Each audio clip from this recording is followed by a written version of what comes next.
Assalamu alaikum wa rahmatullahi wa barakatuhu. Islamic or Sharia law. This is session number 81. We are starting with the topic of the mosques. Rabbi shrah li sadri wa yassir li amri wahlul uqdatam min lisani yafqahu qawli. Alhamdulillah wa salatu wa salamu ala rasulullah amma ba'd. A'udhu billahi minash shaitanir rajim. Bismillahir rahmanir rahim. The mosques. The earth as a mosque. Allah the Exalted has conferred a special blessing upon this ummah. That is, the whole earth has been declared a mosque for it. Therefore, when the time for prayer comes, a Muslim may pray wherever he may be. Abu Zharr asked the Prophet, what was the first mosque on the earth? He said, the Masjid al-Haram in Makkah. Abu Zharr asked, which is the next oldest mosque? The Prophet ﷺ said, the Al-Aqsa Mosque. Abu Zharr asked, how much time was there between the building of the two? The Prophet ﷺ replied, 40 years. Then he said, wherever you may be at the time of Salah, you may pray for it. The earth is all a mosque. This is related by the group. The excellence of building mosques. Uthman reports that Prophet ﷺ said, whoever build for Allah a mosque, seeking by it Allah's grace, Allah will build for him a house in paradise. This is related by Al-Bukhari and Muslim. Ibn Abbas reports that Prophet ﷺ said, whoever builds for Allah's mosque, even if it be tiny, like a bird's nest, Allah will build for him a house in paradise. This is related by Ahmad, Ibn Hibban, and Al-Bazar with a Sahih chain. Supplications while going to the mosque. It is Sunnah to make supplications while going to the mosque. The following are examples of such supplications. Salama reports, when the Messenger of Allah left the house, he would say, in the name of Allah, I put my trust in Allah. O Allah, I seek refuge in thee, lest I stray, or be led astray, or cause injustice, or suffer injustice, or do wrong, or have wrong done to me. This is related by Abu Dawood, An-Nasai, Ibn Majah, and At-Tirmizi, who calls it Sahih. Anas reports that the Messenger of Allah said, whoever says upon leaving from his house, in the name of Allah, I put my trust in Allah, there is no power or might except with Allah. It will be said to him, that is sufficient for you. You are guided, defended, and protected, and the devil will be driven away from you. This is related by Abu Dawood, An-Nasai, and At-Tirmizi, who calls it Hasan. Al-Bukhari and Muslim record from Ibn Abbas that Prophet left for the mosque saying, O Allah, make light in my heart, and light in my vision, and light in my hearing, and light on my right, and light behind me, and light in my nerves, and light in my flesh, and light in my blood, and light in my hair, and light in my skin. In Muslim's version, we find, O Allah, make light in my heart, and light on my tongue, and make light in my hearing, and light in my sight, and make light behind me, and light in front of me, and make light above me, and light below me. O Allah, give me light. Abu Syed al-Khudri reports that Prophet said, if a man leaves his house to go to the prayer and says, O Allah, I ask you by the right of the suppliant upon you, and by the right of this walking, as I have not come out in an arrogant or unthankful manner, or for show or for fame. I came out in fear of your anger and desiring your pleasure.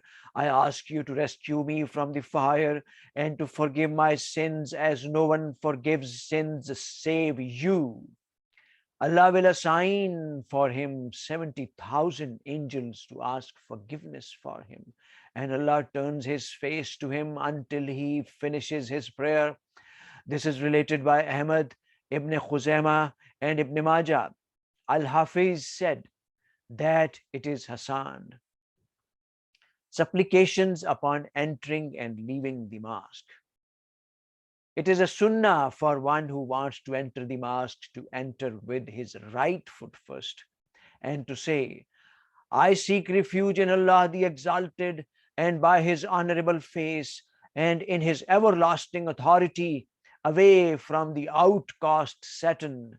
In the name of Allah, O Allah, shower blessings upon Muhammad. O Allah, forgive my sins for me and open for me the doors of your mercy. When one wants to leave the mosque, he should step with his left foot first and say, in the name of Allah, O Allah, shower blessings upon Muhammad. O Allah, forgive my sins for me and open for me the doors of your bounty. O Allah, protect me from the accursed Satan. The excellence of proceeding to the mosque to attend Salah. Abu Huraira reports that Prophet ﷺ said, if anyone goes back and forth to the mosque to attend the prayers, Allah will prepare for him a feast in paradise as often as he goes back and forth. This is related by Ahmad, Al-Bukhari, and Muslim. Abu Syed reports that Prophet ﷺ said, if you see a man frequenting the mosque, then testify that he has faith. As Allah says, the attendants of Allah's mosque are those who believe in Allah and the last day. At-Tawbah, ayah number 18. This is related by Ahmad, Ibn Majah, Ibn Khuzaimah, Ibn Hibban, and At-Tirmizi, who says it Hassan, and by Al-Hakim, who says it Sahih.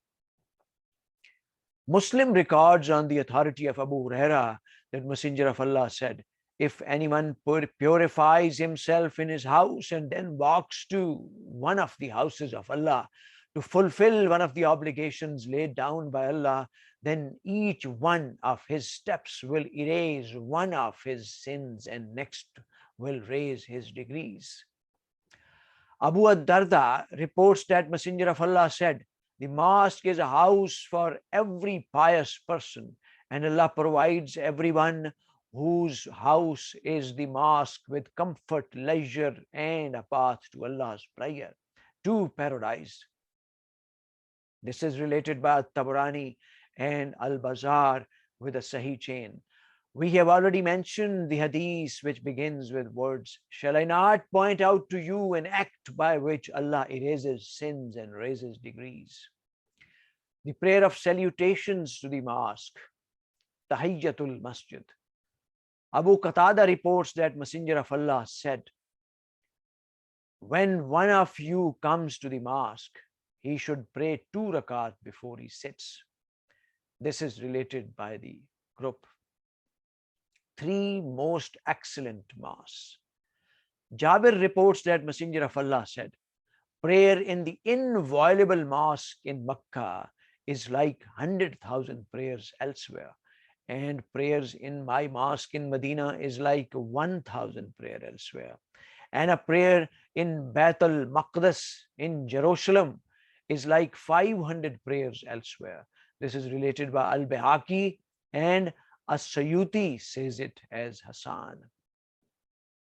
Ahmad records that Messenger of Allah said, offering salah in my mosque is better than 1,000 prayers elsewhere, save for those offered in the inviolable mosques. And salah in the inviolable mosques is better than salah in my mosque by 100 prayers.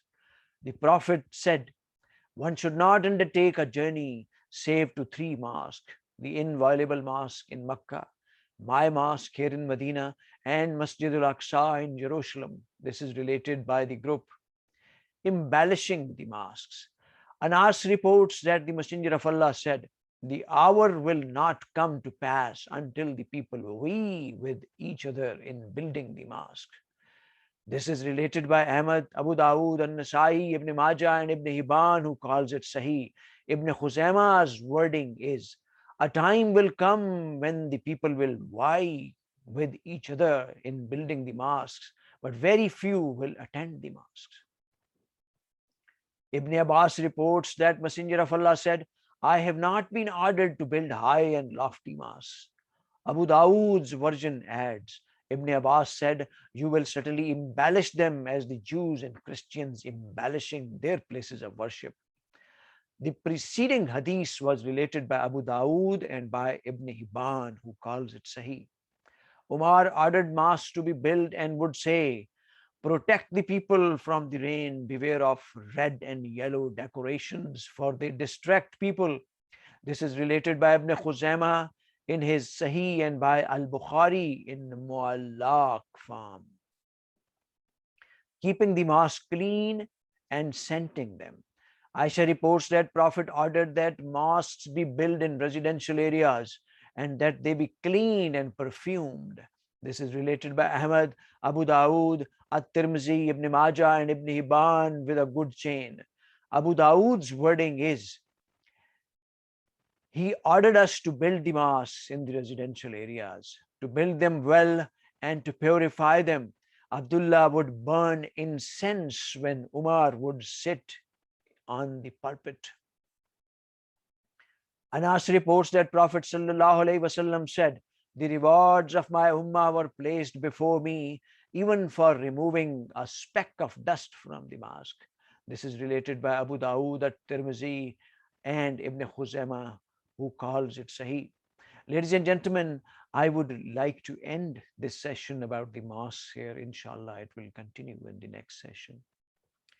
Let's very remorsefully and repentfully pray from Allah subhanahu wa ta'ala that He grants us sincere intention and resolve to learn commandments of Holy Quran, Siratul Nabi, Ahadith, and Sunnah, Sallallahu Alaihi Wasallam.